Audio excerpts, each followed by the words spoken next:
Veja agora o que foi notícia no Parlamento Fluminense durante a semana. Frente em defesa dos royalties vai pedir ao Supremo adiamento da votação que pode mudar partilha dos recursos. Comissão analisa proposta com orçamento do Estado para 2020. E aumento de mortes em comunidades do Rio motiva audiência com 6 comissões parlamentares. O Alerj Revista está no ar.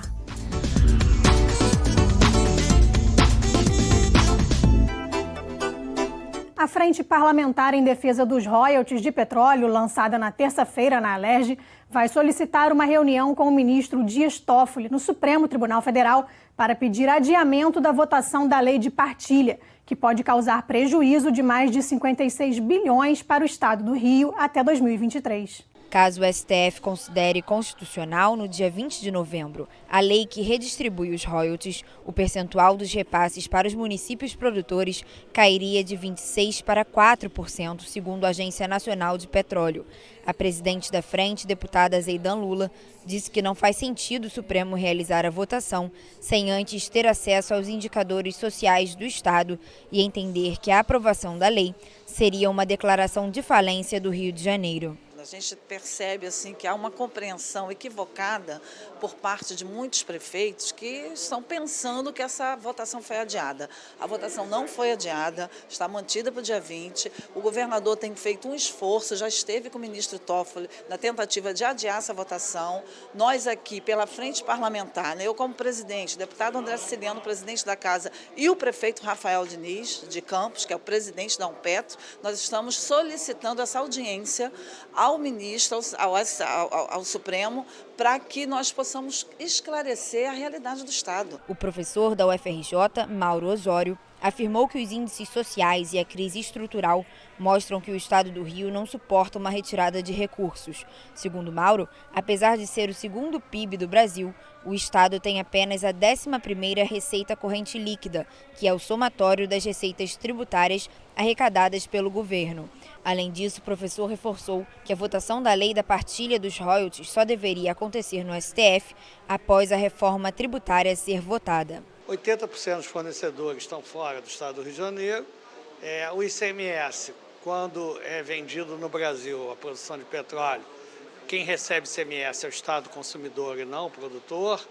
Quando é exportado, tem a Lei Candir, o Estado do Rio de Janeiro também não recebe. E quando se compra equipamentos para produzir o petróleo, tem o Repetro, o Estado do Rio de Janeiro só recebe 3%. Ou seja, na verdade, sobre o petróleo nós temos basicamente os royalties. Além disso, ainda tem a questão do acordo da dívida, que foi um acordo draconiano feito com o governo federal, para passar a pagar 3 anos depois sem nenhuma condição. Então, se somar o que a gente perde com os royalties, mais o que a gente vai passar a pagar da dívida, vai dar em torno de 60, 170 bilhões em 5 anos. É uma coisa que não existe. O presidente da Organização dos Municípios Produtores de Petróleo, Rafael Diniz, comemorou a criação da frente. Ele afirmou que a redução do repasse dos royalties de petróleo impediria as prefeituras que já sofrem com a falta de recursos de oferecerem serviços essenciais como educação, a saúde e o saneamento básico. Nós perdemos nos últimos anos uma alta receita de royalties, executamos, que o Campos já chegou a receber de 1.300 bi. Em 2017 eu recebi aproximadamente 470 milhões, isso já é uma queda absurda. Imagina se houver a possível partilha. Tem que ser uma construção de todos, independente de bandeiras partidárias. Essa é uma construção em defesa do Estado do Rio e dos 92 municípios, sendo produtor ou não. Todo mundo será afetado se houver essa partilha de conscientização do Supremo Tribunal Federal, tecnicamente, juridicamente, de que isso pode ser a falência do Estado do Rio de Janeiro, ou, obviamente, buscarmos esse adiamento para que tenhamos tempo para trabalhar dentro do Congresso Nacional para reverter, em termos de projeto, toda essa questão. Deputados querem impedir a flexibilização na revisão de gás residencial e comercial prevista em projeto de lei que pretende atualizar a legislação. O assunto foi tema de uma reunião da CPI da distribuição de gás. Atualmente, a Lei 6.890 de 2014 prevê que até 2023, estabelecimentos comerciais e residenciais façam autovistorias nas instalações supridas por gases combustíveis de 5 em 5 anos. Mas um projeto de lei, recentemente desarquivado, quer ampliar o tempo de vistoria para de 10 em 10 anos. O deputado Rodrigo Amorim criticou a possível mudança. Então eu considero que o tempo de 10 em 10 anos seja um tempo muito longo e que nesse meio tempo haja ali algumas modificações que, de fato, elas gerem impacto na segurança das instalações de gás, não só do vazamento do gás propriamente dito, mas, sobretudo, da exaustão do monóxido de carbono, que tem feito algumas vítimas, e além das explosões. Então, é fundamental para a segurança, a preservação da segurança, que a gente mexa também nessa questão do tempo. Hoje, apenas 10 empresas credenciadas pelo Inmetro realizam essas vistorias e o valor cobrado por elas, em média R$ 250, é considerado alto. Um prédio com 500 unidades, ou vários, para 3, 4 blocos, que tenha 500 unidades, né? Vamos supor que a gente tenha 4 blocos juntos, 125 unidades cada uma. Olha, o trabalho dessa empresa é simples, ele é reduzido. Agora, se você pega um prédio com 10 unidades num local mais distante, né? Daí até se justifique que ele venha estipular um valor maior. Nesse caso, não, deveriam baixar o valor. Fazer um valor, sei lá, de 50, 100 reais, porque não é pegar e bater em cima da tecla de 250. Aí você chama outra empresa, é 250. Você chama outra empresa, é 250. E aí? A Naturgy tem 1 milhão de clientes, mas até o momento, aproximadamente 70 mil realizaram a autovistoria. Para o presidente da CPI, a falta de uma sanção mais rígida na lei atual faz com que o consumidor não veja a necessidade de fazer a vistoria.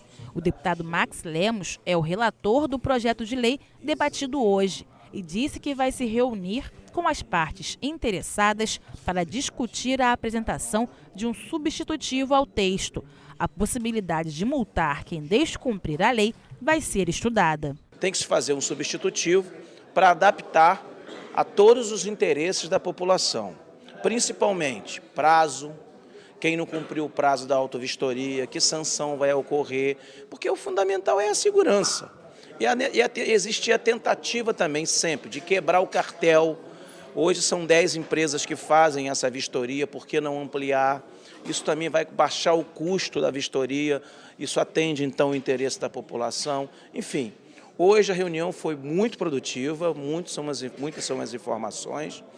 Eu estou muito feliz com o resultado e vamos propor uma reunião entre todos os interessados, mais a Comissão de Defesa Civil, mais a participação do Corpo de Bombeiros, das empresas que operam, para que a gente possa sair com um substitutivo ao PL que já existe, que atenda a população como um todo. Comissão de Cultura da Alerj vai fazer uma denúncia ao Ministério Público Estadual para que gestores de unidades culturais com riscos de incêndio respondam civil e criminalmente caso ocorra algum acidente.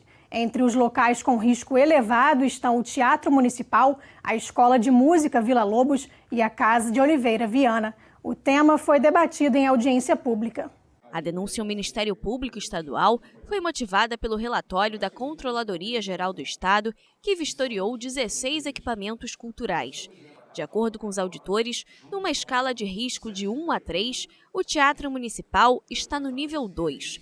Aos 110 anos, o local apresenta problemas na fiação elétrica e conservação estrutural. O escopo da auditoria não foi só a questão do incêndio. Nós vimos também a questão de acondicionamento do acervo, porque alguns acervos estão em condições inadequadas de calor e umidade. Vimos a questão de suscetibilidade a furtos. No Teatro Municipal, nós vimos pontos positivos, como a questão da brigada de incêndio, é o único equipamento do Estado, equipamento cultural do Estado que conta com a brigada. Mas vimos algumas situações que inspiram cuidados, como a questão dos detectores de fumaça, de incêndio, a questão dos treinamentos constantes e também a questão do ar-condicionado, que já tinha 8 anos sem um contrato permanente de manutenção, o que não quer dizer que a manutenção não estivesse sendo feita, mas estava sendo feita mediante demanda. De acordo com o Corpo de Bombeiros, 6 itens ainda precisam ser cumpridos pelo Teatro Municipal para garantir a emissão do certificado de registro, o documento que avalia os riscos de incêndio. Desde 2016, o local não tem esse documento. O Teatro Municipal ele dispõe de um laudo de exigências que aprova o projeto de segurança contra incêndio. Ele já dispõe de certificado de aprovação A documentação que eles hoje têm pendente é o certificado de registro. São problemas com relação à iluminação de emergência, sistema de condicionamento de ar. Tudo isso é detalhado num documento que é remetido para a empresa credenciada que representa o Teatro Municipal e essa empresa passa essas informações para o teatro. Na Lei Orçamentária Anual para o ano de 2019, estava prevista uma verba de R$ 96 milhões para o Teatro Municipal. O deputado Luiz Paulo, que integra a Comissão de Cultura, divulgou que quase 48% dos recursos foram contingenciados pelo governo. Fundação Teatro Municipal, se liberar 5 milhões para eles agora, pelo menos eles vão trabalhar para que não haja mais risco imediato de incêndios.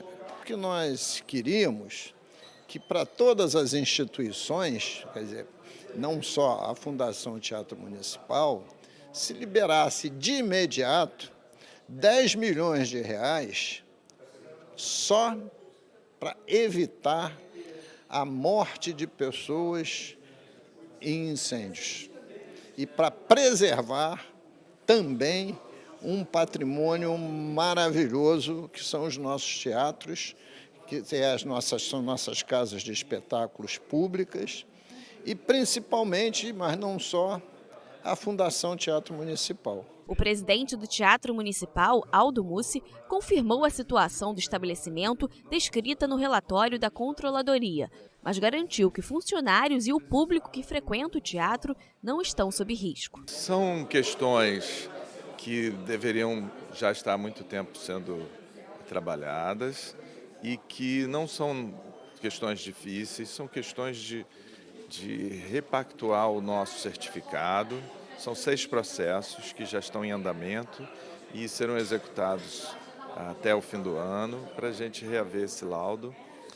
Não acho que a gente esteja em dificuldade, digamos, em relação ao público, porque a casa tem todos os seus equipamentos em dia de segurança. São questões administrativas da gente retomar os alvarás. E isso está sendo providenciado agora, muito em breve. O presidente da comissão, deputado Eliomar Coelho, criticou o descumprimento da legislação referente ao repasse de verbas para a área da cultura e disse que medidas imediatas precisam ser tomadas para que teatros e museus do Estado não tenham o mesmo destino do Museu Nacional, que teve o acervo destruído devido a um incêndio de grandes proporções. Foi apresentada pelo deputado Luiz Paulo Corrêa da Rocha uma proposta da gente realmente procurar o Ministério Público, né, até para que algumas coisas comecem a funcionar.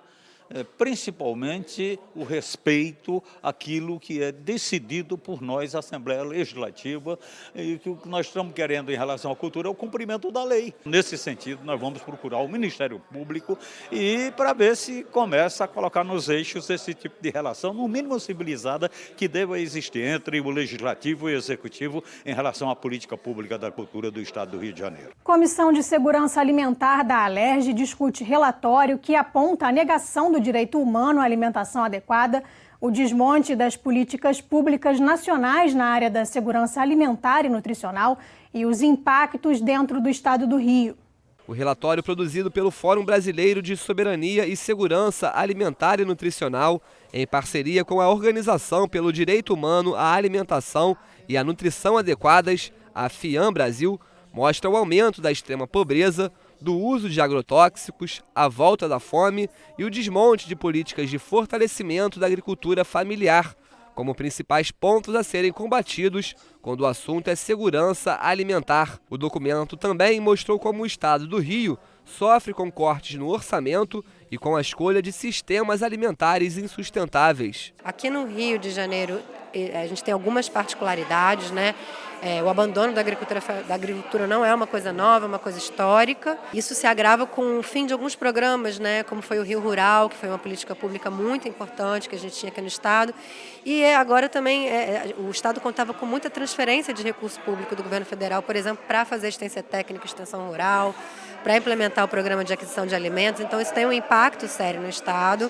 né? O que exige a gente também tentar um pouco pensar em que são prioridades, né, na utilização do nosso orçamento público. Isso é uma questão para os deputados, né, pensarem em que tipo de segurança eles querem investir, na segurança pública ou na segurança alimentar e nutricional da população. Representante do CONSEA, o Conselho Estadual de Segurança Alimentar, e da Secretaria Estadual de Desenvolvimento Social e Direitos Humanos, explicou como o órgão vem trabalhando para fortalecer os sistemas de proteção social, a reabertura dos restaurantes populares e a adoção de medidas para melhorar o acesso da população a alimentos de qualidade estão na pauta da Secretaria. Eu destaco como uma dessas ações que estão sendo planejadas pelo governo a reabertura dos restaurantes populares, que é um instrumento fundamental, né, para garantir acesso à alimentação para essa população que a gente tem visto, né, na rua, né, o crescimento da população em situação de rua, e o governo já anunciou, né, que está trabalhando para reabrir os restaurantes populares. A gente tem algumas prioridades, como é o caso da Central do Brasil,